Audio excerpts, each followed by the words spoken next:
Namaskaram, welcome to BNN News. నాతో పాటు పోటీ చేసిన మా పూర మల్లేశ్వర గారికి ఎన్నికలో ఇంతవరకు ఏదైతే సహకరించినందుకు వారికి ఉదయపూర్వక నమస్కారాలు.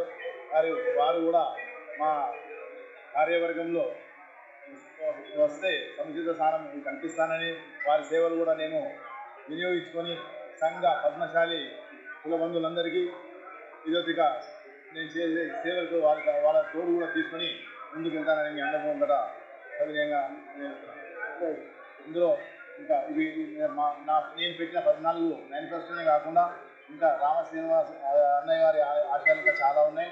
అవి కూడా ఒక్కొక్కటి దీంతో పాటు తీసుకుంటూ అందరి కులబంధువులకు అందరికీ సేవ చేస్తానని మనస్ఫూర్తిగా కోరుకుంటున్నాను. చాలా 28 మంది అధ్యక్షులు, ఆర్గనైజర్లు, తర్వాత కోర్ కమిటీ సభ్యులు, నా స్నేహితులు, మిత్రులు, వీళ్ళందరికీ ప్రత్యేకంగా ధన్యవాదాలు చెప్తున్నాను. ఇప్పుడు ఈ తెలంగాణ రాష్ట్రం ఒక్క సంఘం ఉంటుందా? పద్మశాలికి ఇంకేమైనా ఉండబోతున్నాయి? లేదు, మేము చేసే కార్యాచరణ, మేము చేసే పద్ధతి నచ్చితే ఇంకో ఏ సంఘం వాళ్ళు ఉండనే ఉన్నారు, అందరు మా సంఘంలోకి వస్తారు. ఇప్పుడు కర్ణాటక వెంకటేశం గారి సహాయ సహకారాలు మీకు అందుబాటులో ఉంటాయంటారు? కర్ణాటక వెంకటేశం కట్టుపల్ జడ్పీటీసీ మేము అందరి కుల బంధువులకు అందరి సలహా తీసుకుంటూ ఖచ్చితంగా ముందుకు వెళ్తామని మీ అందరికీ కూడా మరొకసారి రైట్. Thank you. తెలంగాణ రాష్ట్ర పద్మశాలి కుల బంధువులందరికీ నా హృదయపూర్వక నమస్కారం. నిన్న జరిగిన ఎన్నికల్లో నన్ను అత్యధిక మెజారిటీతో గెలిపించిన మా కుల బంధువులందరికీ నా హృదయపూర్వక నమస్కారాలు. వారికి నా ధన్యవాదాలు కూడా తెలుపుతున్నాను. ఎన్ని వేల మెజార్టీతో గెలిచారు? 13,401 మెజారిటీతో. మీరు మీ కుల బంధాలకు మొదటిగా ఇచ్చే సంతకం ఏంది? మా తెలంగాణ రాష్ట్ర పద్మశాలి సంఘంలో సొంత కార్యాలయ భవనం లేదు. నా మొదటి తీర్మానంలో సంతకం చేసింది ఏంటంటే TRPS తెలంగాణ రాష్ట్ర పద్మశాలి సంఘానికి ఒక సొంత కార్యాలయ భవనము, అందులోనే కొన్ని అన్ని వసతులున్న బీద పద్మశాలి కుల బంధువుల బీద పిల్లలకు హాస్టల్ వసతి, విద్యా సౌకర్యము, తర్వాత ఇతర రాష్ట్రం నుండి ఇతర జిల్లాల నుంచి వచ్చిన వాళ్ళకు కూడా ఎక్కువైన వసతి ఉండాలంటే అందులో కూడా వాళ్ళ వసతి సౌకర్యం కూడా మేము ఆలోచిస్తున్నాం. ఆ తర్వాత అతిపెద్దగా ఎకరంన్నర అనే ప్రపోజల్ ఉంది. దానిలో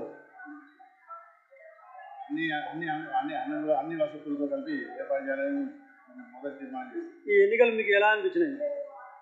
ప్రభుత్వ భవిష్యత్తు అఖిల భారతంలోనే ఒక కుల సంఘము, పద్మశాలి కాదు, ఏ కుల సంఘంలోనైనా ఇంత యావత్ భారతదేశంలో ఎన్నిక ఇప్పటివరకు జరగలేదు. ఇది మొట్టమొదటి ప్రజాస్వామ్య బద్ధంగా కుల సంఘం ఎన్నిక జరిగింది. అందులో మొట్టమొదటిగా నేను అధ్యక్షునిగా ఎన్నుకోవడం, ఈ తెలంగాణ రాష్ట్ర పద్మశాలి ప్రజల కుల బంధువులందరికీ నా హృదయపూర్వకంగా నమస్కారాలు తెలియజేస్తున్నాను. ఇంత భారీ మెజార్టీ వస్తుందని నేను అసలు ఊహించలేదండి. అసలు సభ్యత్వమే 48,381 సభ్యత్వం గల తెలంగాణ రాష్ట్ర పద్మశాలి సంఘం ఇంత భారీగా పోలింగ్ అవుతుందని, అందులో నాకు ఇంత మెజారిటీగా వస్తుందని కూడా నేను కలలో ఊహించలేదు.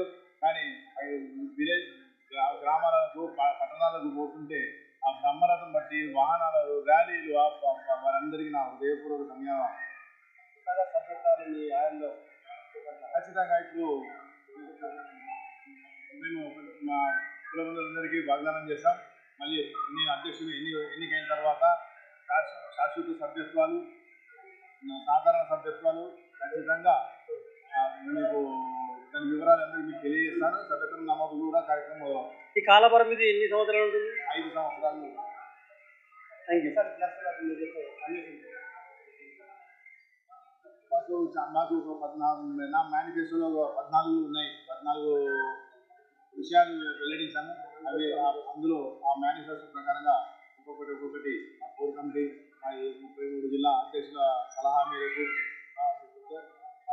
అందరితో కలిసి నిర్ణయాలు తీసుకొని వాటిని అమలు పరచడానికి నేను శాశ్వతంగా చూస్తున్నాను. తెలంగాణ రాష్ట్ర కులసాల సంఘాన్ని స్టేట్ అధ్యక్షుని ఎన్నుకోవడానికి ఈరోజు కౌంటింగ్ ప్రక్రియలో మరి పద్మశాలి కుల బాంధవులందరూ ఎవరైతే ఓటు నమోదు చేసుకున్నారో ఆదివారం నాడు ఓటింగ్ ద్వారా 27,000 చిల్లర ఓటు, 48,000 చిల్లర కాదు 27,000 చిల్లర ఓట్లు నమోదయ్యి మరి ఈరోజు ఒక 13,000 మెజార్టీతోని మరి వల్లకాటి రాజకుమార్ గారు పూర మల్లేశం గారి మీద విజయం సాధించడం జరిగింది. మరి దీనికి మరి ఎలక్షన్ కమిషన్గా మేము ముగ్గురము మరి దాదాపు ఒక 4 నెలలు ఆర్మీసీలు కష్టపడి ఒక యాక్షన్ ప్లాన్ తయారు చేసి మరి ఈ యొక్క ఎలక్షన్ ప్రక్రియను ఒక ప్రజాస్వామ్య పద్ధతిలో నవ్వుతో నవ్వుపోసేటట్టుగా ఎవరు ఈ విధంగా చేస్తారో చేయరో అనేది కాకుండా మేము ఒక పద్ధతిగా అసెంబ్లీకి కానీ ఒక పార్లమెంట్ కానీ ఏ విధంగా అయితే ఎన్నికలు జరుగుతాయో అదే పద్ధతిగా మేము ఎన్నికలు పెట్టడం జరిగింది.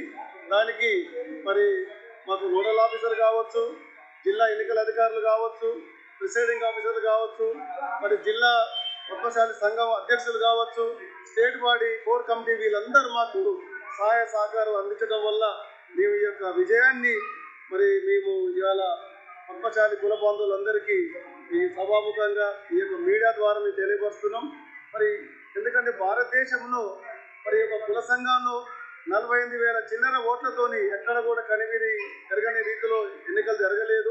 ఎప్పుడో కర్ణాటకలో ఒక 28,000 ఓట్లతోని జరిగిందని మాకు సమాచారం ఉంది. మరి అది కూడా మేము అధిగమించినాం. ఇది మేము ఇతర కులాలకు కావచ్చు, ఇతర యూనియన్లకు కావచ్చు, మరి మేము ఒక మార్గదర్శకంగా మేము ఉన్నామని కూడా భావిస్తున్నాం. మరి దీనికి సహకరించిన అందరికీ పేరు పేరున మిత్రులకు, కుల బాంధవులకు, పత్రికా విలేకరులకు అందరికీ నా ధన్యవాదాలు తెలుపుతున్నాను.